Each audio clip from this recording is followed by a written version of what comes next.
Hello everyone, this is Paulie again from wormfarmingrevealed.com, and I thought I would do another video on how to identify a worm, or at least when trying to identify a worm, what to exactly look for. A lot of times I see videos and I hear people, even a lot of my readers at the website, they're they're like, I think I found a worm, it's this or whatever, and uh, I know they're trying, but a lot of times it's not the worm that they think it is, because there's just so many features in a worm to look for. You can't just base it off of a color or how big the worm is, um, and the noticeable clitellum or whatnot. So uh, I'm going to try to point you in the right direction. I'm not going to exactly talk about all kinds of different worms. That will be a video for later. But I'm going to kind of show you some things to look for. And this right here, if you see it, it is by this is a really great one. It doesn't list a whole lot of worms, but it's from Opal Explore Nature in Britain, and it's by David Jones and Chris Lowe. They really did a nice job. If you go there, I've got a link down below in the description box. But if you can go there, print out this PDF file, you'll really like it. There are a lot of worms over here in the U.S. that are in this dichotomy as well. So I'll just scan across this whole thing so that you can see. It's about a 4-page. They don't have a whole lot of worms, but the worms they do have, that did a really great job on, and the whole thing just really walks you through. And if you notice here, there's a lot of different features on the worm anatomy right here. Just all kinds of things to look for. And then over here, this is where you'll start, and it'll ask you a series of questions, and then you'll answer yes or no, and then you'll just go right to the next step. No, yes, come down here, and then you answer the questions. And then they've got correlating arrows here where it'll send you to the next page if it's yes or no. So basically it's a process of elimination, and it gets you right down to maybe identifying the worm that you found in your backyard.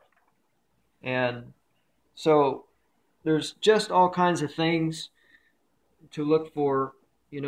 First of all, is it a adult or is it a juvenile? The very first thing you want to look for is, does it have a noticeable clitellum, or a saddle, collar, ring, band, whatever you want to call it? Is it raised or flush with the rest of the body? What color is it?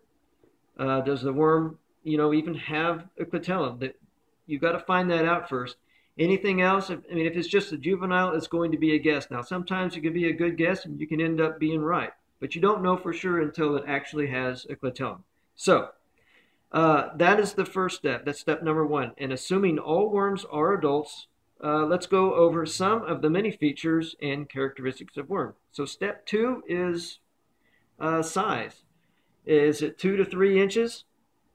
Is it much bigger, or up to and over a foot long?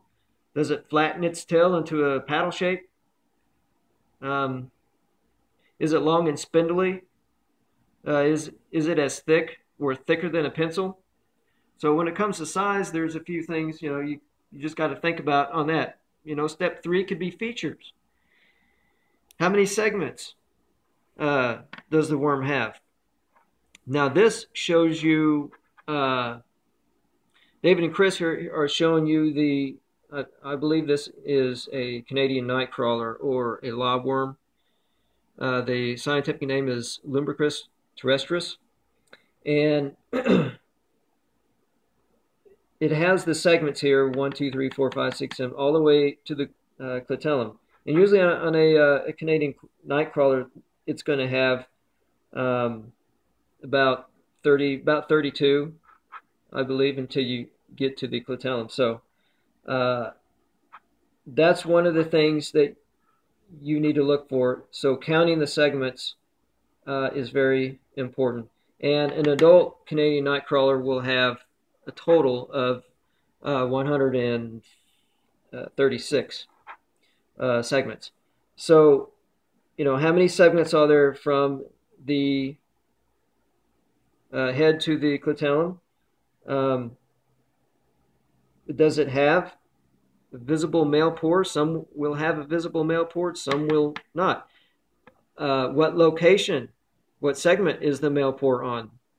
This one is on segment 15. So that's extremely important. So now, assuming you have the ability to closely scrutinize the CT, that's plural for the bristles or the hair-like. I don't know if you can see here, but there's little dots, and those are resembling the CT or the hairs or the bristle-like hairs on the worm. Now, these bristles allow them to firmly grip the surface, which is why it's tough to pull them out of their burrows at times. So are they evenly spread out on each segment, or are they paired in rows like this one? Another thing to look for is color. What color is the worm? Is the color uniform? And what's the color of the worm on top or on bottom? Is the worm a two-tone color with one color in the front and another in the back? And again, we discussed what color is the clitellum. Another thing to look for is the worm striped. Does it have a yellow tip tail? Does it have both of these features? So as far as color, I mean, there's all kinds of different things, to look for in a worm. Step 5 could be characteristics. How does it move? Does it jump?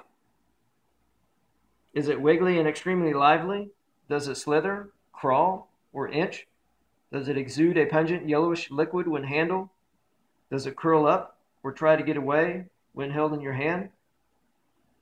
So many features and characteristics, to look for. These are just some things to consider when IDing a worm. So follow the dichotomy key as best as you can. Again, I've got a couple links for you down below in the description box. And most of all, guys, have fun. And I hope this kind of helps you in getting started in identifying some worms. I'll have another video on looking at a Canadian nightcrawler and actually trying to determine if it's a Canadian nightcrawler. So be looking for that video. And till next time, guys, keep on worming. This is Paulie with Worm Farmer Revealed. Later.